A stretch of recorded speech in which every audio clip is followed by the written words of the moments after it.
Welcome gamers to Ozymandias. Ozymandias is a game sort of themed around the Bronze Age, but it really is just a really pure little strategy game that, and I say little because the games don't take very long at all. Like they can be sort of played in an hour or two or three. It doesn't take very long, so I'm going to be trying to sort of do this in one sitting, this particular video, just to go through the actual game itself, explain how it's played, what all the different bits and pieces do, etc, etc. By the way, welcome. My name is DasTactic. So welcome to the channel, and I hope you enjoy the content. Please consider liking and subscribing and doing all that sort of YouTube stuff, which certainly does help. And also, just as a matter of disclosure, this is sponsored content. But having said that, I really do only take on projects and games that I like playing, and I've really had a lot of fun playing this game already. And it's a game that I will keep on playing. I sort of had already done a live stream earlier where I was talking about the game, and where I wasn't sponsored, but I really like what it does. It's I do like the purity of board games, and I like games like this that embrace that purity and just present it in a really clean and sort of polished manner. So there's a few different ways to have a look at it. You've got a how to play section, which I'll just sort of quickly show you. It does explain things.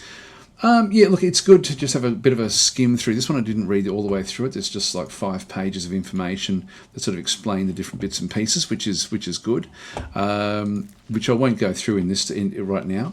The story campaign is interesting as well. I haven't actually finished it, but I'm a fair way along. I've just got the power one to do. What it does is it does introduce the concepts to the game. It's sort of a tutorial in its own sort of in its own way. And I enjoyed it, actually, I've got to say. Like, it wasn't really it was only just small parts of the game that you then sort of played out. As I say, I didn't get through the power one, but I think if I played it now, I would be able to do that. We then actually have a single player, and you also have multiplayer that you can play as well. And by all accounts, the multiplayer is really quite cool. The game itself, like if we just go to the credits, is only really made by like a fairly small sort of team, have actually put the game together. So it's it's a nicely done game, and you can sort of tell, like when we get into it, there's no tactical battle maps or anything like that. It's just very simple game mechanics. Let's go into single player. Now you've got the game. One thing I wish that the game did actually have was random maps, but it doesn't actually have random maps. So you've got like a range of different maps that you can play on, and there is replayability, but it's sort of within predefined maps. And I don't know why there's no random map. I think the game would do quite well with a random map system. So hopefully at some point in the future it is actually added. Now, when we have a look at this, I'm just going to be playing with whichever one has got the smallest number of people in it. This one's got 5, for example. You've got 5 different factions. This one here has got, 9, if you're playing it across Asia. The Indus Valley is only 3. That's probably the one that we're going to be playing as. And I did actually play this one already. You can see there I've got a win in that particular instance back over this side. The Ganges Plain down through this side with 4 players. Maybe we'll even play that one there. China with 6. Mediterranean with heaps. What's that? Another 10? 10 players in there. 7 for Greece. Near East has got another 8. So there's each of them does play quite differently, and each faction does play differently as well. So maybe I'll play this one because I haven't played the Ganges Plain yet. So Vedic tribes from the Caspian steppes have established new states on the Ganges Plain. Their songs will be the text of a new religion, but their wars will be legendary. So let's go and play this one. This one may take a little bit more than the hour that we had allocated. So we have the four different players essentially now across this area of the Ganges, and we all start on the river. Now, certain players will have different advantages in different areas. Like, for example, this one in here is probably going to be the easy player. Yep, that one's considered easy. These would probably be considered fairly hard. Yep, because they're in the middle. That one's going to be medium as well through there because it can expand out this way. This one, really, the only expansion it really has is back up this side. This one's probably going to be easy as well, yeah. So they've got different approaches, I guess, is the way that they sort of go. So this has got an ecological approach. I don't think we'll worry. I won't explain what these do until we actually get into the game itself. So that one there, this one here is scholarly. Again, it will just have its own benefits back and through that side. This one here is expansionist. So it's a bit cheaper for it to expand. And this one here is bureaucratic. So I'm thinking of playing either of the 2 easy ones, to be honest, just so we get through the game fairly quickly. Starts with different amounts. Knowledge, okay, 25% less knowledge. Reducing waste costs 30% less. Flags cost 1 food more. Growing cities cost 20% more. So it's a bit harder to expand there. What's this one got? Flag cost 2 less. That's good. Food, that's pretty more my style, to be honest. I think that's more my style. The units do cost more, unfortunately, and we will need them. Let's go and play as this one here. So we'll just go and select.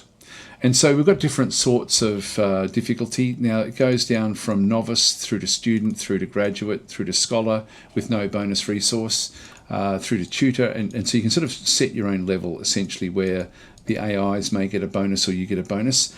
Let's go with scholar in through this side. Is that right? Yeah, scholar is the one with no bonus resources. We'll give that one a bit of a crack and see how it goes. Now all of the players end up back over here with their colours, so you can sort of see the different groups. We also then have, like, this is the objectives of the game, and also our cards when we get them can be played from here. We can have 3 sort of like action cards, or 3 cards of actions that we can perform once per turn if we wanted to. What we have to do to win this game is we need 7 crowns for victory, so we need to get 7 crowns in through this side. Depending on what you do, like if we can get our power, which is down through here, up to 18, then we'll end up with 3 of them. And multiple people can have the same, like, you know, the numbers here, by the way. The pyramids, if we can get our population up to 30, which is probably going to be an easy one for us, so we'll definitely aim for that one. And the hanging gardens, if we can get our wealth, if we can have wealth at 600 at some point, which is probably not going to happen really, but I think the pyramids we could aim for. The power maybe at some point, so we'll see how we go, but we only need 1 more if that's the case. Spaces on the map, we need to get 125 spaces. We've only got 7 at the moment. All of the players have only got 7. The Temple of Artemis is the power technologies. Now I'll talk about the technologies in a little while. And captured cities. So when we capture cities, if we capture 3, that's pretty doable as well. So really we're looking at probably 1, yeah, that's 4 in one of these. And then the armies and fleets, we only need 5 armies to actually get the Colossus, which is very easy. So that will be the sort of paths to victory. And of course, when you're playing, you can actually sort of then aim for different victory ways of getting to the 7. I quite like this as well. It's not just a one way to win the game. It reminds me a little bit of, is it Settlers of Catan? I think that might be the one where you've actually got similar sorts of things where there's different point systems, and this is the same sort of deal in through here, which is, as I say, really quite nice. So that's just by clicking on that one through there. Again, I can then just have a look and click on this one to see what we actually end up getting. I won't worry too much about what it's actually presenting there. Like we're not going to even notice it when we're playing, but it does sort of set up different things. Like it's just going to mean that we can do things a little bit cheaper in certain aspects. So back over this side, we have 4 different types of resources. We've got knowledge, which we've got 40 to start with. Money, which we're starting with 25. Food, which is the most important in the early game, is our essentially how we're going to be expanding. So this is food is used to do all sorts of different things, but the main thing is to extend your borders. And then we've got power, which is sort of how ultimately we then take other forces on. So we're going to start up here with our technology. Now, this is split into a few different areas. Again, you can see the 4 different techs in through this side. So we've got the 4 different resources, down through that side. And then we actually have, this is actually accumulating food. So we can spend some of our research to try to get more food. So, for example, in these grasslands, we could then try to sort of get more food per grassland tile. And so you can see when I hover over through here, it's sort of showing that we've got 2 grassland tiles, we've got 2 river tiles back in through here, and we've got 2 plains tiles back out this side. So we have to sort of think, well, what's the most we're likely to get? And the most we are likely to get actually is a bit of a mixture of everything, unfortunately. I say unfortunately because it's good for us to try to sort of pick and choose how to do it. Now, the flags are how we expand. It's cost us food to then expand a certain way, and we can actually reduce the cost of the food by getting research. And this is often, I think, a good way to sort of start these types of games, is just try to get your expansion going as quickly as possible. And you can see there, if I invested in this one, if I invested 3 minus 1 food to replace flags and rivers, and so the rivers you can see there, we've got one that's going to cost me 5 food and one that would cost me 6 food. If I come back down into here, there's 3 I can get fairly cheaply, and that's probably a way for us to go forward, and we can get 3 there as well. I think getting these initially are going to be the text that we want to be getting. Now we're down to 31. We've still got a bit more, and I can go even more there and actually get it even cheaper. And I think we'll sort of head down towards this other player a little bit. So we'll just make this an even cheaper expense, and the food, sorry, the along here as well, we'll just make that a bit cheaper. We've still got 20. We could make it cheaper yet if we wanted to. Or we can try to get, like for every river hex that we have, we can actually then try to get more research or more money or more food. We sort of run out of the capacity to get more food or more power. This is something that ultimately we'll be wanting to do, but we don't need to do that right away. We might sort of do that one fairly soon. I'm sort of tempted to get some of these, but I think I'll just leave it. At the moment, we're getting one, like from the plains, we're actually getting like 1 research anyway.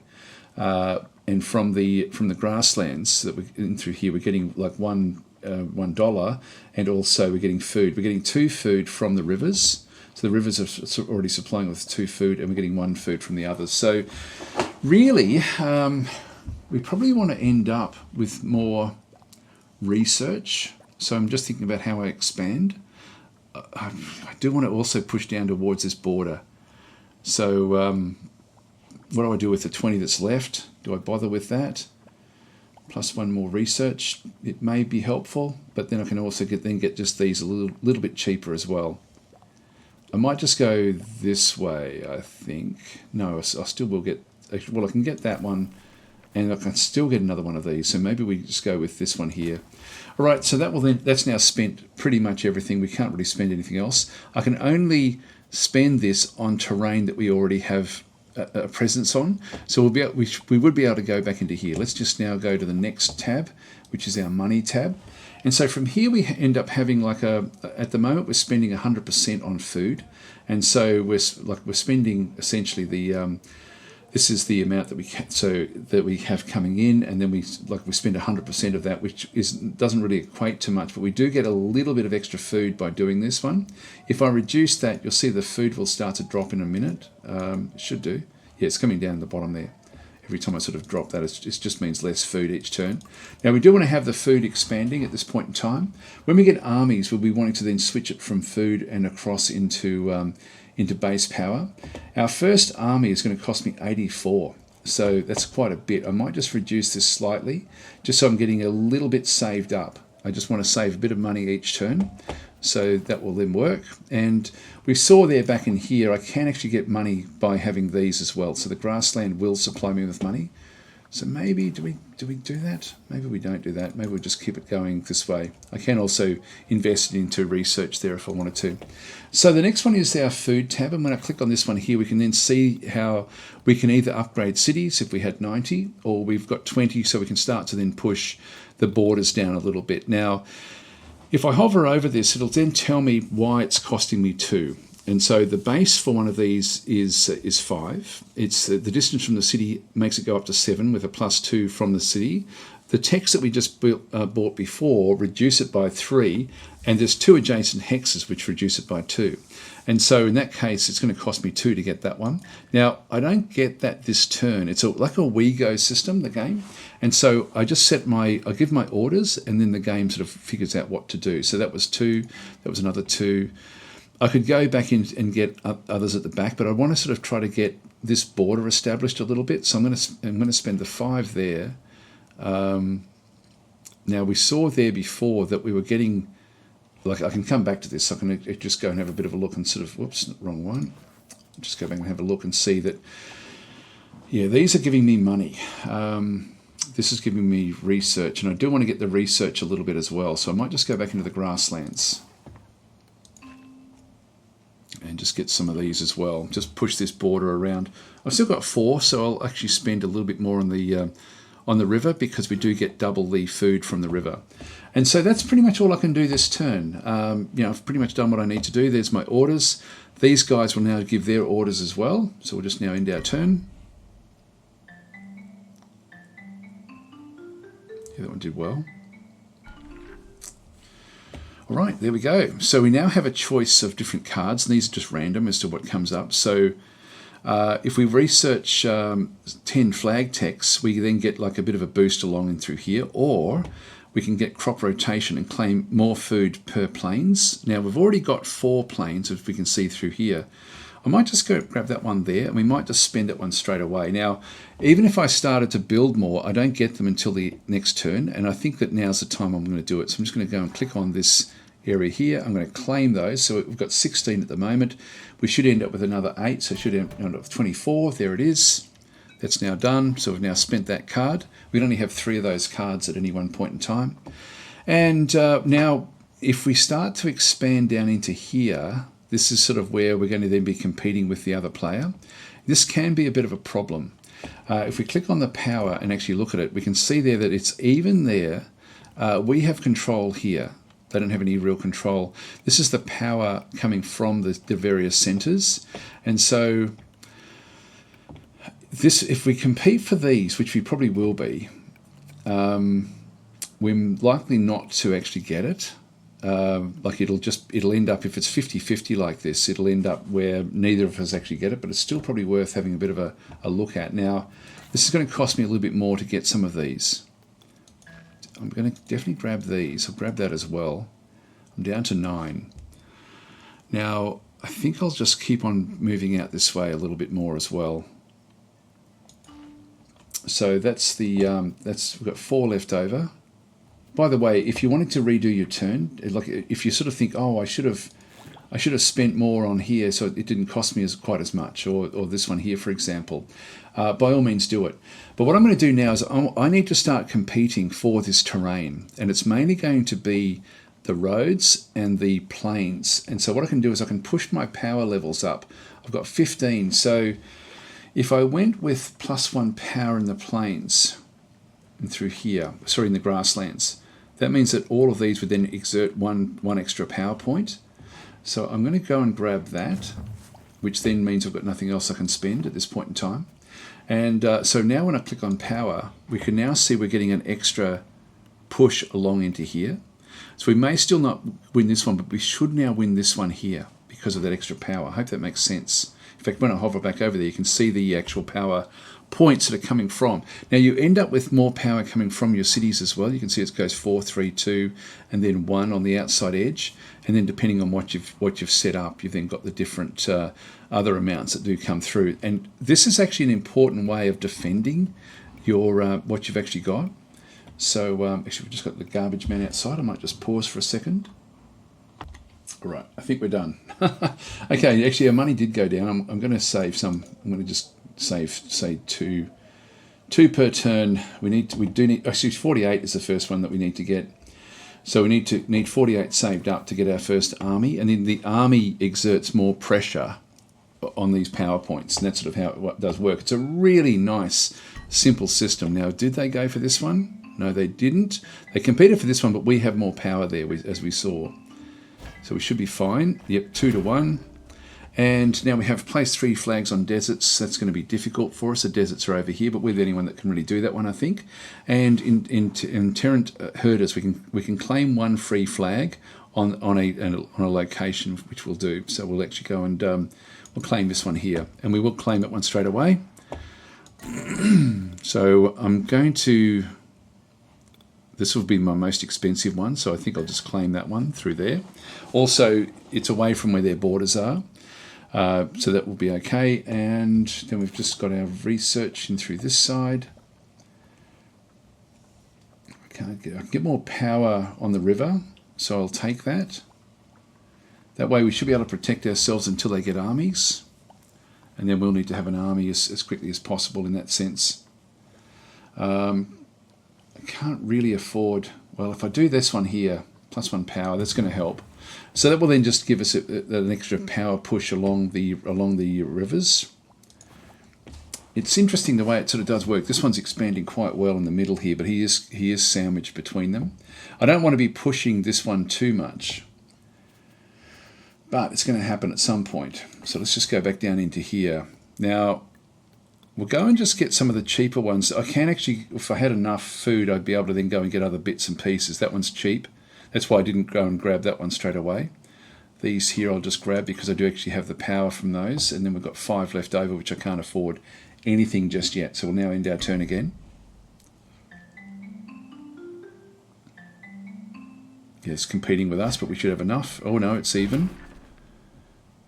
And so no one will win that one. River Boatmen, place 3 flags on hills. We get all the flag texts. We're close. We've got 2 there and plus other areas for the fur clothes. I might just keep that one hovering back because we'll be able to get the others relatively easily. So they must also have the same power text now as well, I think. Yeah, so we've got advantages down here but not up here. Right, so and if we just hover back over there again, yeah, we don't have quite what we needed there.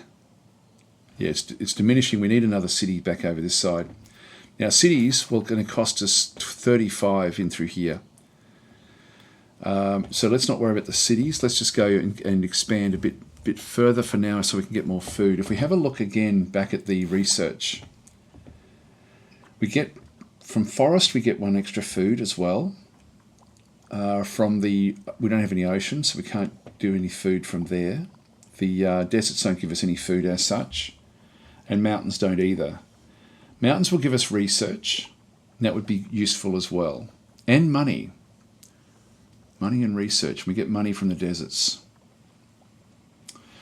Okay, well let's go that way then. So we'll go. We'll sort of start to get these areas back in through here. So we'll these are 9. We'll grab 1 of those. We'll grab a desert, and we'll grab a forest. We'll just get 1 of each really, just so that we end up being able to then take the tech levels back up that way. So let's just now extend out through here. We're giving up this territory.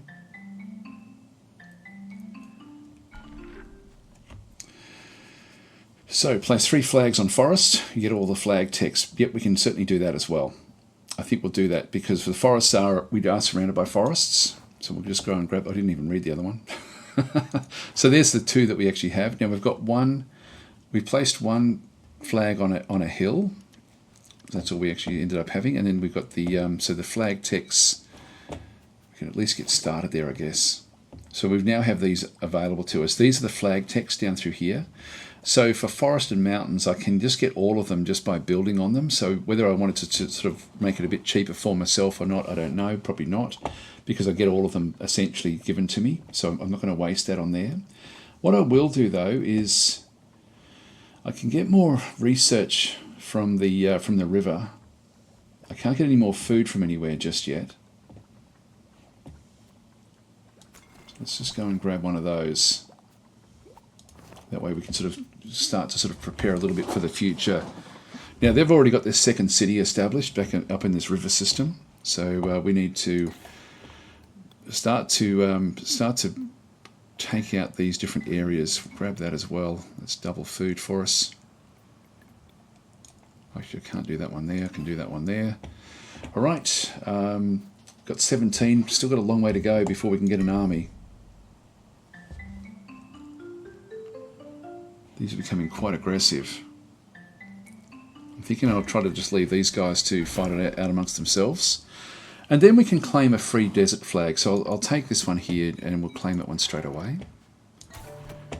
So we've got these different areas. I want it to go to the furthest away from my city because it's going to be the most expensive.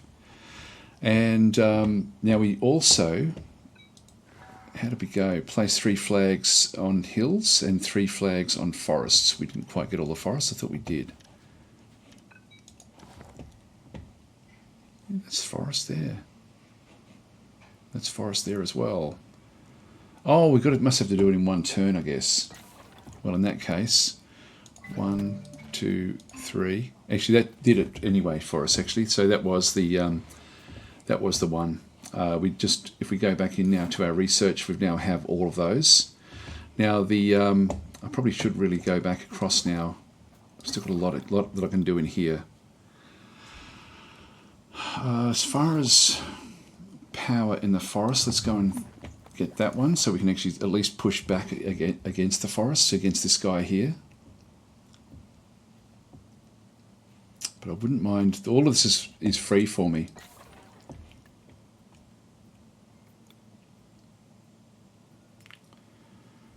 It's cheapish, cheap. Just go into those. Okay, end our turn. So we're getting a little bit of money.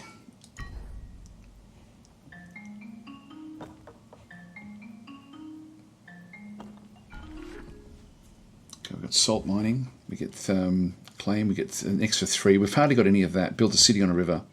There we go. And if we do that one, we then yield tech. So we'll do that. Grab that one there. And because we do want to be building as soon as I can afford it, and I can afford it, there we go. So we've got a river system in here. That will then put more pressure out through this side. So we'll go and claim that. So it now yields a tech to us, and we can now just go across and decide, okay, well, what do we want? More of this, some money, research. I can't get power, but I can get any one of these 3. The food or the money? The money. The money is one thing we're going to be wanting. I think we might go that way. I forget what they actually were. I think they're fairly expensive. Let's go and grab that. The food we're doing okay with. We've still got another few that we can just go and grab at the back there.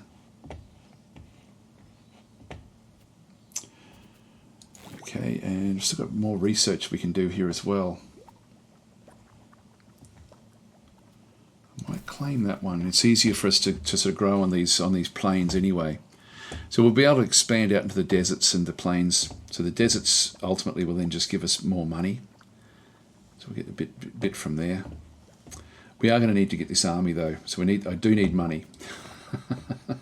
It's interesting how each player has got different advantages and disadvantages. This one's now got 3 cities. So we've got 2. This one's got only the 1. This one's got 2. All right, we'll end our turn there.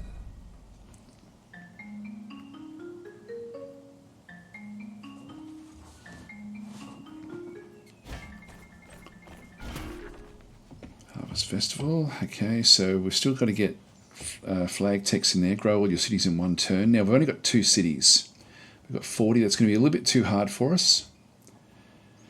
We get a free flag. I think I'll just take these nice, cheap, easy ones for us. Claim that one.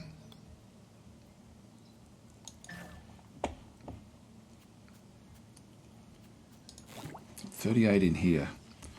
We need to start getting power as much as we can in the different areas. Now, that's going to give me even more food. Food is growth. I can get money from the plains. 25 in here from mountains, but I've got more plain units. I've got heaps of plains, so let's go that way. Let's develop the plains up.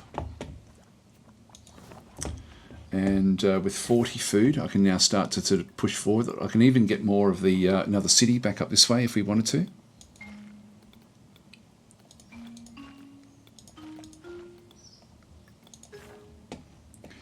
There we go. End our turn. I'm not going to get this one done in one sitting. I'll have to do it in multiple episodes. All right, so own 3 cities on a river. Now we've got 1 of 3. We're not going to get 3 of 3. All deserts yield tech, so halves movement cost. It's not going to be great. If we got all the yielding, neither one of these are all that awesome. So look, I'll grab that one there. We may end up... Look, these guys have now got their army, and we can still not afford our army. So they're going to be pushing back against this location. So we're going to need to sort of get involved with armies pretty much straight away now. We may have already screwed this up. Now, again, I want more money. How are we going to do this? I can't afford anything really there except for the forest. Now, I've got a lot of forest. Let's go and grab that. Okay, that gets me more money from the forest.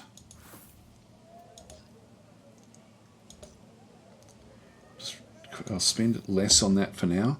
This is a problem for me. Now these tiles down in here, I can get another city back over this way. for 45. But I think I'm just going to keep on expanding.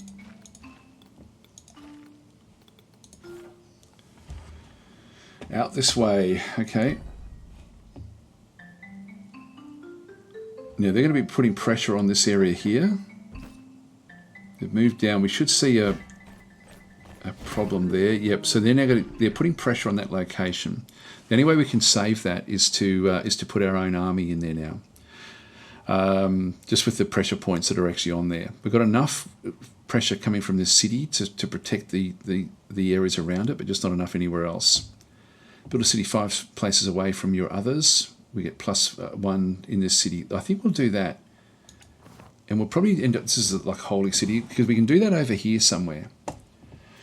So if we have a look at this one here, so 1, 2, 3, 4, 5, I can sort of push this one out into here somewhere, which will then make all of these a lot cheaper. So we'll just get all of these cheap areas.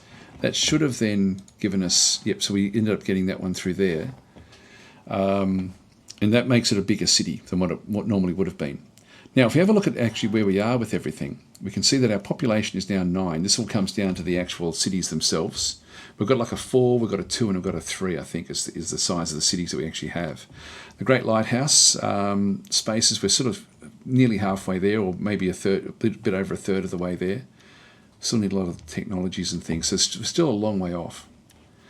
Right, time to get an army. So we'll actually, yeah, we won't worry about those. We'll just move those across. Now, in terms of other things we can get, I can make we don't have a real lot. So this is we're not getting much income from there. So it doesn't really matter much about that one there. The research, it's money that I want. Potentially food. I mean, I've got a fair bit of this open land in here. I can start to get more power. I might get the power in there because that's going to be important. And I'll leave that one off. All right, time to go and buy. So our first army or fleet is going to cost me 48.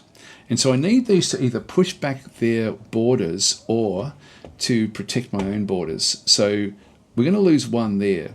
So I'm just going to go and grab my army, and it's going to cost me food. Oh, I've only got 2 food. Damn it. In that case, I'll send it... Oh, I spent too much. This is an instance where what I should do is actually replay the turn. So select a new opportunity. In this one here, we still do this one here. We'll still start the same way. So we're just starting our turn again. And then we claim that one as well. So that one goes up to a level 3. Now we want to go up to here and make sure that we get our army. And now I can move it down into this position. It's going to cost me 6 food to move it. So it takes food to move. Now, it doesn't mean we're automatically going to be saving it, but we know that if we look at the power situation, it's now even, so we will keep it. And we've got enough power everywhere else as well. So we should be fine with that army in place for that to sort of work out okay. Go back up into here. What did we pick? We picked the... Was it research? I think it might have been... No, it was food, wasn't it? Extra food, I think, was what we chose. All right, well, that's that turn done, and we have run out of time. So we've still got a little way to go with in terms of the next phase of the game, which is to start to push back the borders. We're going to need to get a lot of armies for us to sort of be able to do any good. Thanks for watching. I'll catch you in the next episode.